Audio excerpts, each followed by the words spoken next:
할렐루야.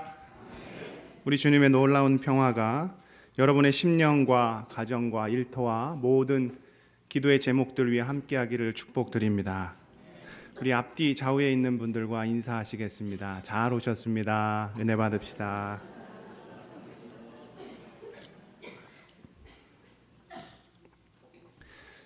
제가 지금 제일 부러운 분은 강용숙 목사님이십니다.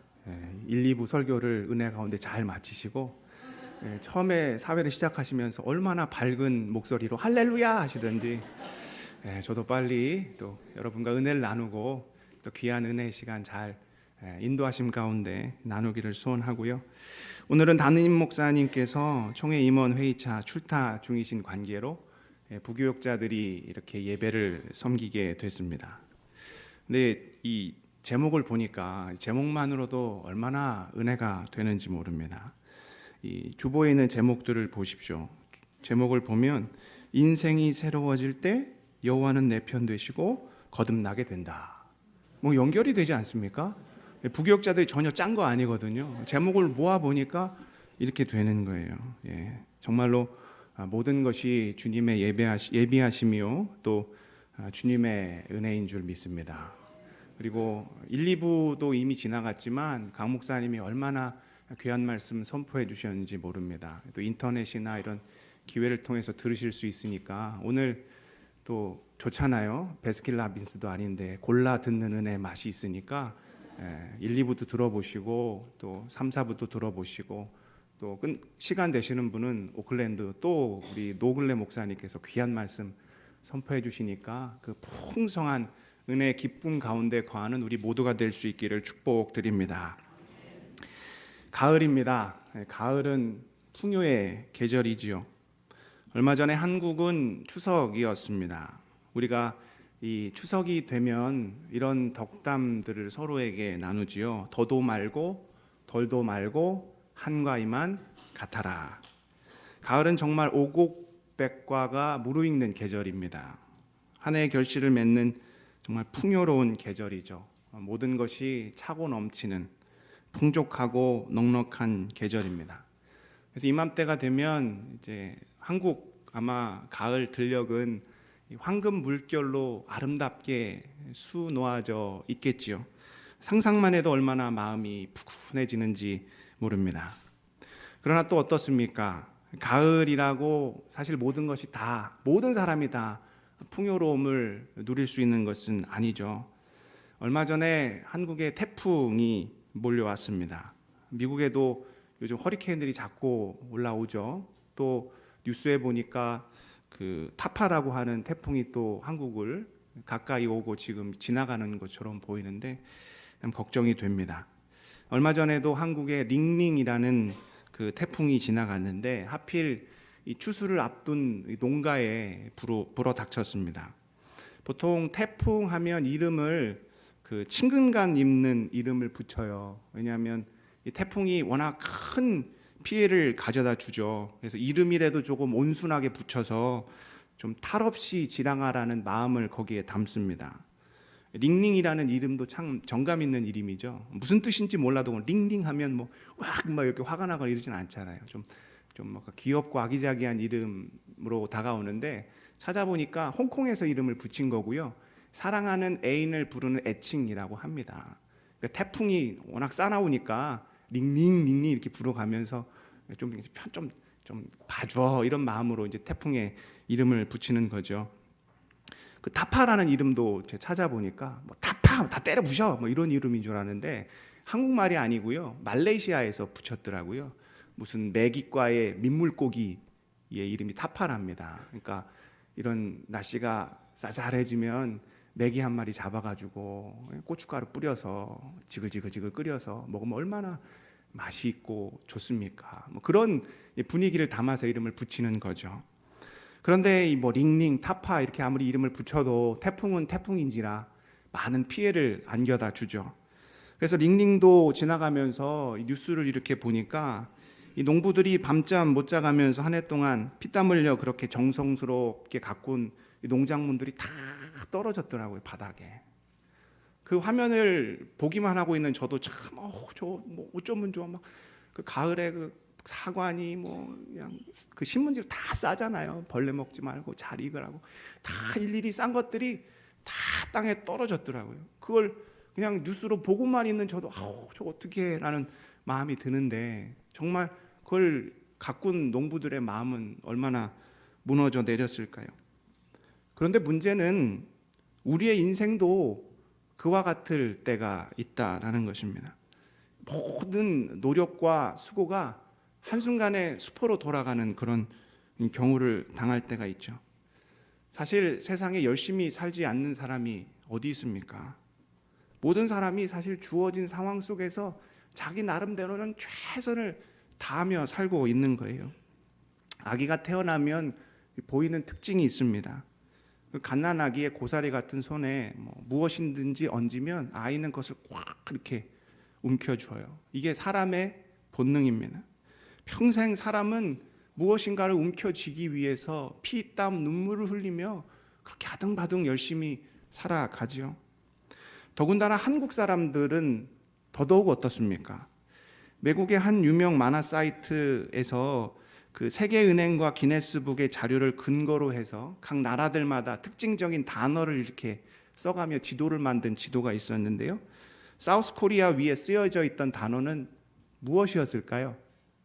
워커홀릭스라는 단어였습니다. 그 세계인들의 눈에 한국 사람들은 그냥 일을 열심히 하는, 물론 표현이 좀 과하긴 한 것 같아요. 우리가 뭐 일만 합니까? 밥도 먹고 잠도 자고 뭐 놀러도 가고 다 하잖아요. 근데 다른 나라 사람들 눈에 한국 사람들의 모습은 그냥 열심히 일하는 사람들로 비춰지는 것 같아요. 그 릭배송이라는 감독이 있습니다. 퀵배송, 뭐 택배 말고요. 릭배송이라는 이 프랑스의 유명한 감독이 있죠. 레옹이라는 그런 영화를 만든 감독이 있는데 그 감독이 택시라는 영화도 만든 적이 있습니다. 그 택시에 보면 아주 인상적인 장면이 짤막하게 나옵니다. 갑자기 껌껌한 밤에 택시가 딱 서요. 운전석에서 한국인 운전사가 딱 내립니다. 동시에 트렁크에서 또 문이 열리는데 거기서 사람이 나오는데 한국인이 나와요. 근데 이 둘이 자리를 바꿉니다. 그래서 운전한 사람은 트렁크에 가서 자고 트렁크에서 자던 사람은 다시 운전하고. 그러니까 한국 사람들이 24시간 쉬지 않고 그냥 일한다라는 걸 좀 과장을 해서 코믹하게 풍자해서 표현한 장면이 영화에 나왔던 기억이 납니다.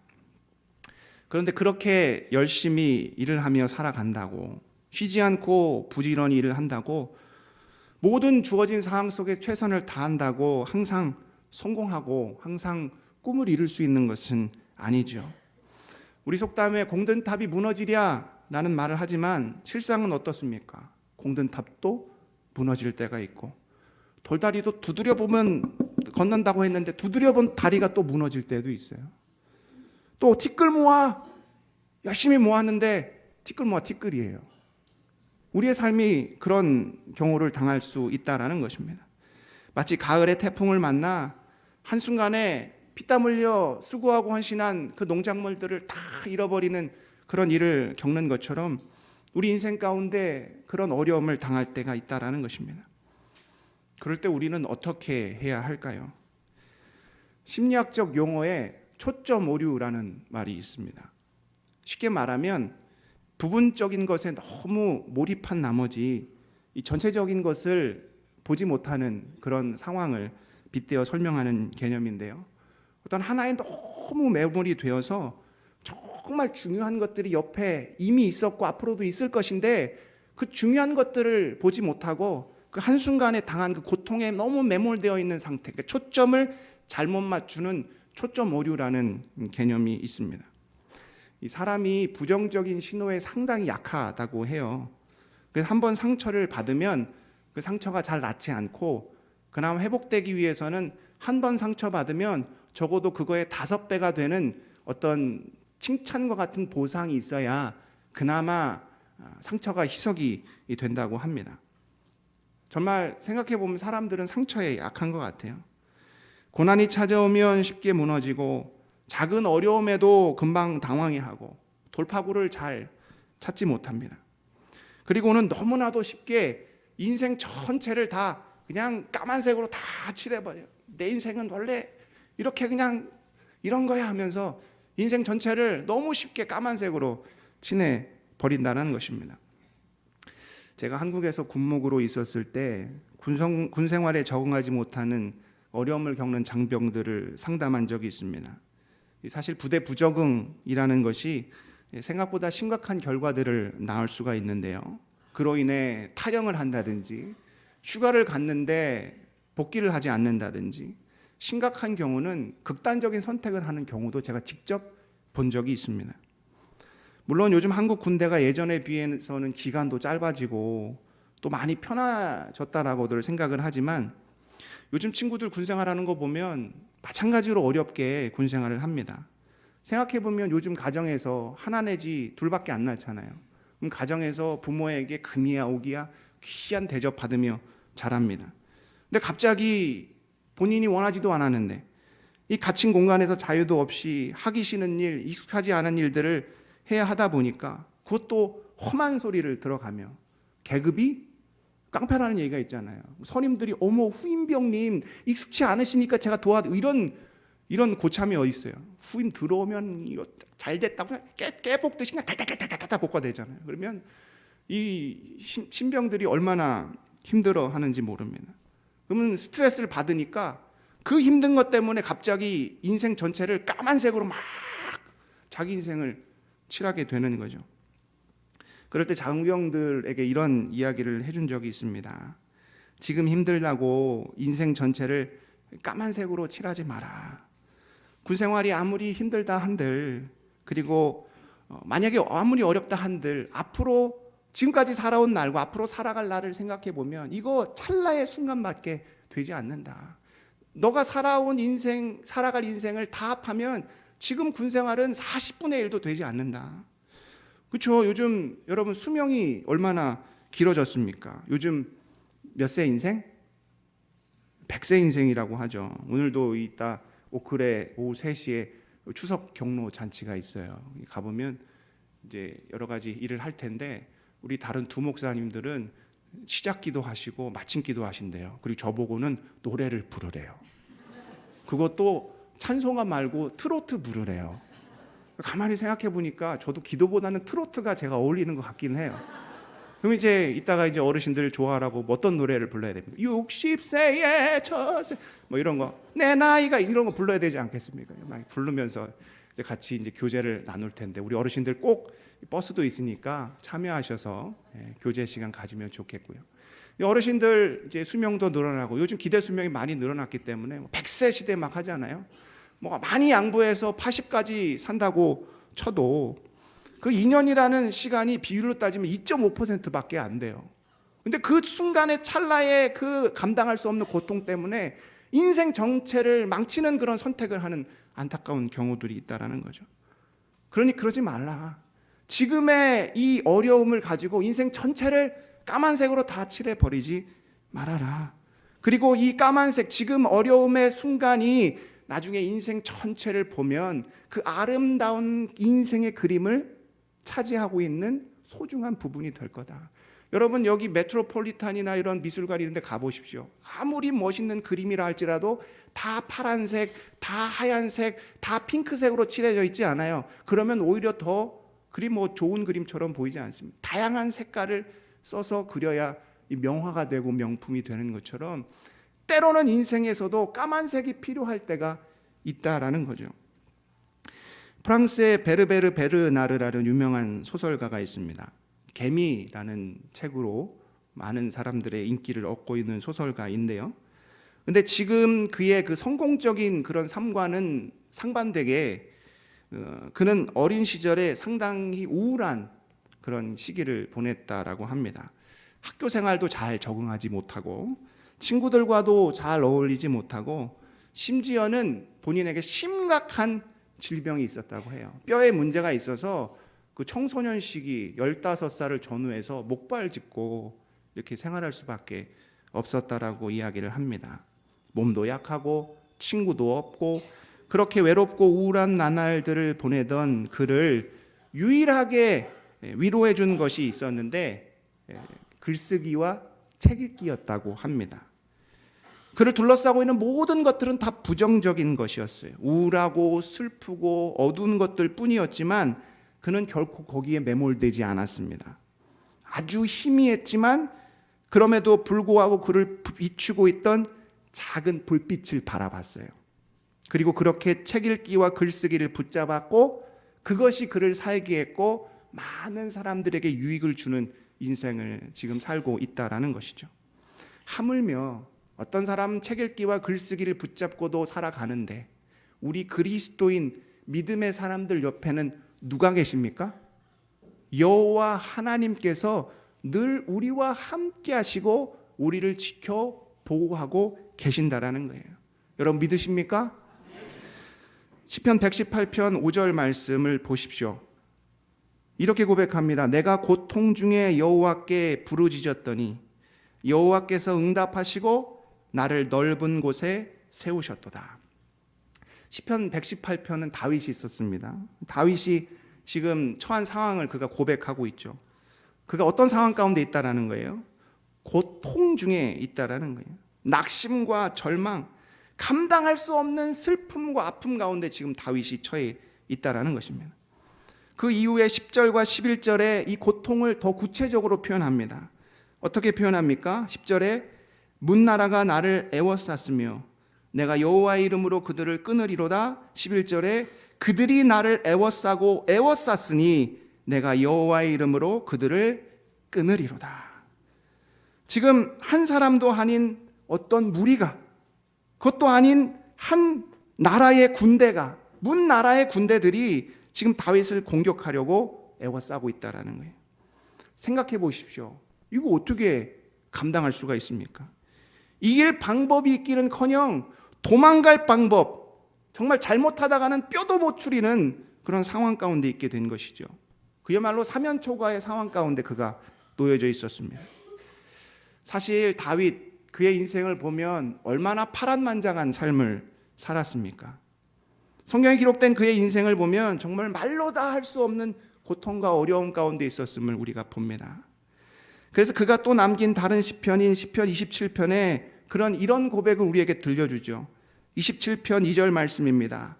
악인들이 내 살을 먹으려고 내게로 왔으나 나의 대적들, 나의 원수들인 그들은 실족하여 넘어졌도다. 이 구절에서 표현된 단어들을 보십시오. 악인들이 내 살을 먹으려고 왔다라는 거예요. 표현 자체가 정말 오싹하기 그지없죠. 그만큼 다윗은 정대되지 않은 표현으로 고백할 수밖에 없을 만큼 그만큼 힘들고 그만큼 어려운 상황 가운데 그가 놓여져 있었다라는 거예요. 다윗이 시편 27편을 썼던 시기를 학자들은 연구하였을 때 이 아들 압살롬이 아버지를 죽이려고 달래들었던 그 반란의 때에 다윗이 고백한 글이라고 설명을 하고 있습니다. 그 압살롬의 반란이 사무엘상 15장에 기록되어 있어요. 당시 다윗은 수많은 풍파를 다 견디고 인생의 마지막 때를 보내고 있었습니다. 근데 그 아들 중에 누가? 압살롬. 이름 잘 지어야 된다니까요. 압살롬이 뭐야, 압살롬? 하여튼 그 압살롬이 어떻게 합니까? 아버지를 죽이고 자기가 왕이 되겠다고 칼을 들고 아버지 목에다 이렇게 댄 거예요. 이제 모든 것을 정리하고 그동안 읽어온 인생의 열매를 맛보며 평안한 때를 보내고 있어야 되는 다윗이었건만 만인 밤중에 홍두깨도 아니고 갑자기 칼을 든 아들을 피해 야반도주해야 되는 너무나도 절망스러운 상황 가운데 다윗이 놓여져 있었다라는 거예요. 그때 다윗의 모습이 어떠했습니까? 사무엘하 15장 30절이 우리에게 이렇게 가르쳐 줍니다. 다윗이 감람산길로 올라갈 때에 그의 머리를 그가 가리고 맨발로 울며 가고 그와 함께 가는 모든 백성들도 각각 자기의 머리를 가리고 울며 올라가니라. 백발의 머리를 풀어헤치고 심지어 그것도 맨발로 헐레벌떡 도망갈 수밖에 없었던 절망스럽고 고통스러운 상황. 얼마나 원통했겠어요. 모든 것이 다 원망스러웠을 거예요. 하나님도 원망스러울 수 있고 아들도 원망스러울 수 있고 주변 사람 평생 하나님 의지하고 붙잡고 바라보고 살아서 이제는 모든 것 누리며 평안히 지내야 될 그 시기에 이렇게 고통과 고난을 당할 수밖에 없는 그 다윗의 그 마음 억장이 얼마나 무너지고 내려앉았겠습니까? 그런데 문제는 우리에게도 이런 상황이 닥칠 때가 있다라는 거죠. 그러나 다윗은 이런 상황 속에서도 어떻게 고백합니까? 시편 27편 3절 말씀입니다.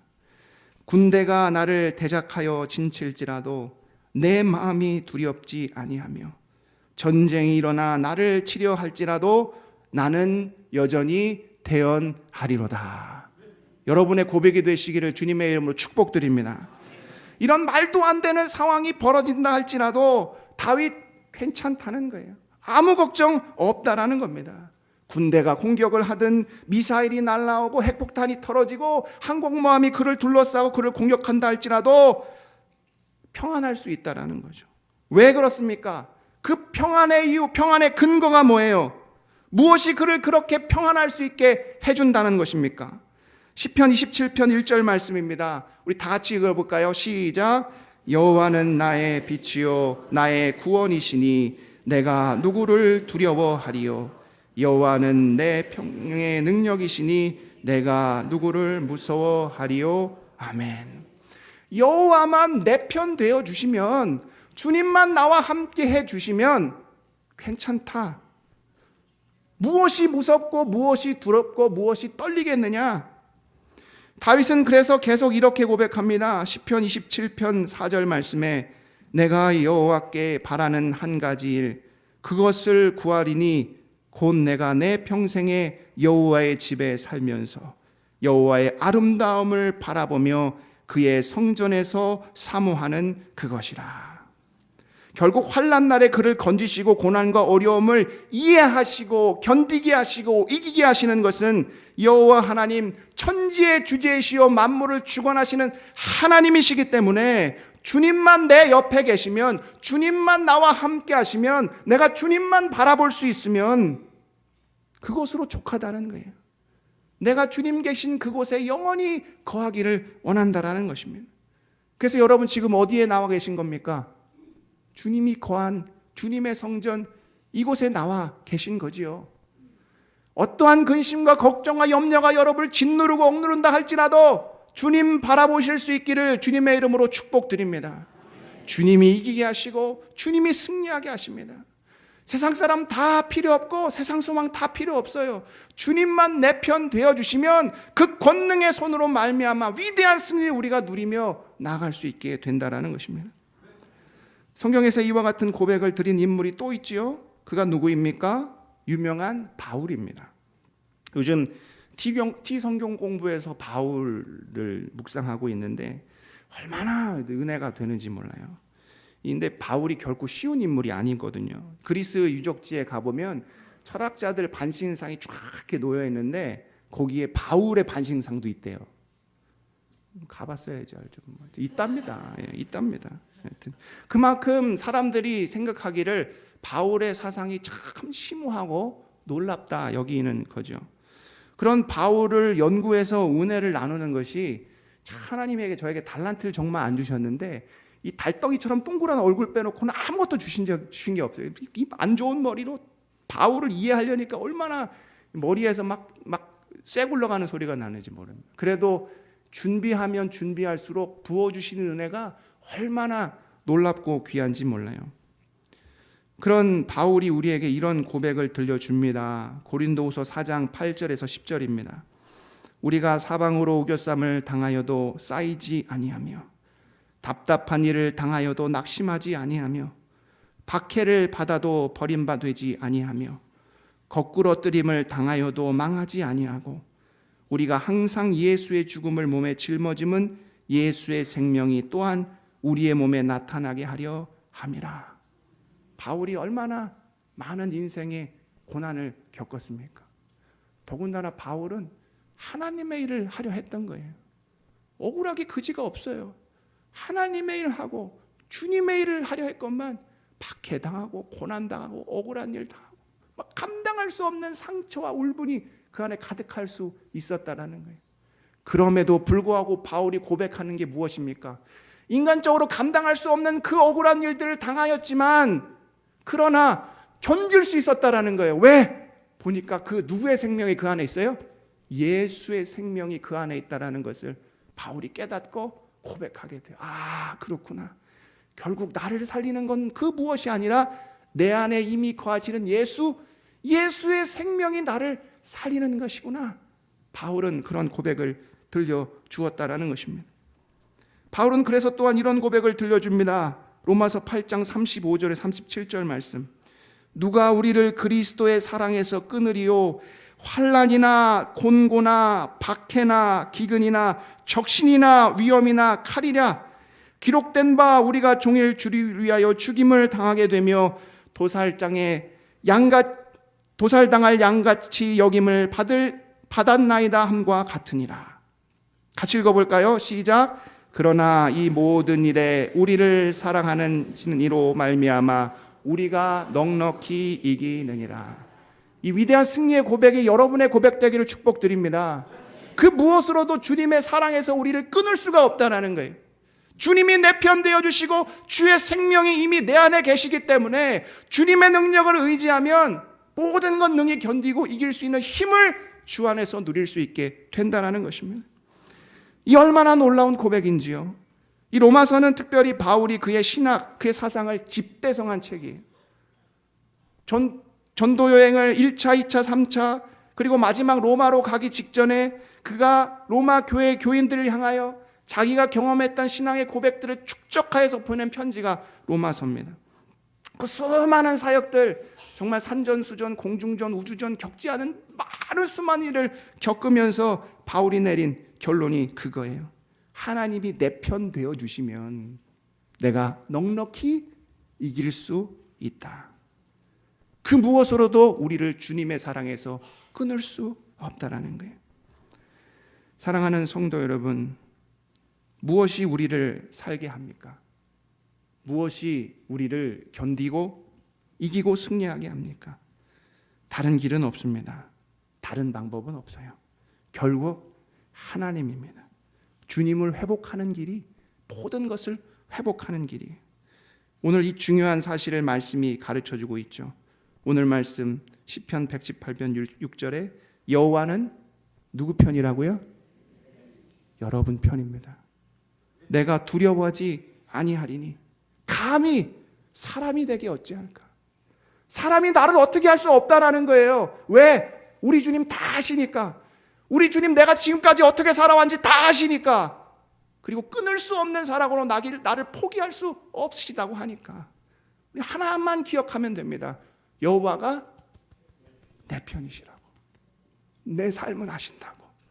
내 고통, 내 눈물, 내 절망, 탄식 주님이 아십니다. 사람이 우리를 어떻게 할 수 없는 거예요.